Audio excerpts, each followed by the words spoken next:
Where are you from? How does that affect your work? So I was born and raised in Winston-Salem, North Carolina, kind of like central North Carolina area, kind of like the middle of the state, as it were. I was raised in Winston-Salem all my life up until adulthood. When I say adulthood is when I got married, and then we started our own family in a way. So I got a more professional grade career level job, like a 9 to 5, and that took me away from Winston-Salem and over into Raleigh, which is the state capital. And we lived there for a long time in apartments and things like that, and we got moved around a few times, but anyways, we're settled where we are now, and we're very happy where we are. We were able to afford some land and things like that where we currently are at a good rate back then. So we're just very blessed to be where we are. But I would never give up the experiences that I had where I lived in Winston-Salem.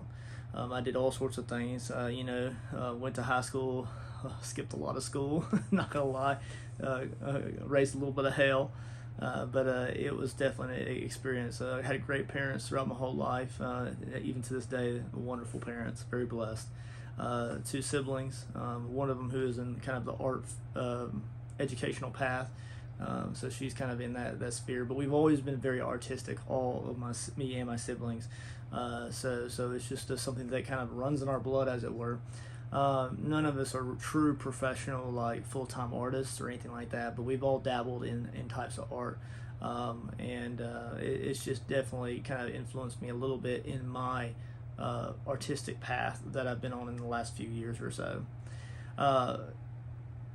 The actual place that I grew up, Winston-Salem, is more so of a smaller town in comparison to some of the like cities around it, as it were. I mean, I had great friends. We cut up all the time, but it really didn't influence my art in any way. When I think back to when I was in school like that, the most artistic thing that I did is I used to use pencils, and I would draw like tattoos and things like that, like really generic type of like tattoos and like flames and race cars and all that stuff, just doodling in classes and nothing of substance, right? You're just kind of just in this class board, and you just draw a bunch of things. And whenever I think back to those periods of time, and I think, what did I do artistic back then? And that was it, right? I just did a lot of coloring, and then as I went through my high school and up into my associate's degree level of career educational levels, I just kind of grew out of that, and I just really never touched the art forms again. And then here recently, in the last few years, I was able to pick it up, and I've just really ran with it. And I've really been enjoying the path that I've been on throughout all of the mediums and things. So nothing back then really influenced me a whole lot. I even remember my high school art teacher's name because I did enjoy art. I didn't take it many years, but it was extracurricular apart from the main course classes, and I really did enjoy it. It was very fun.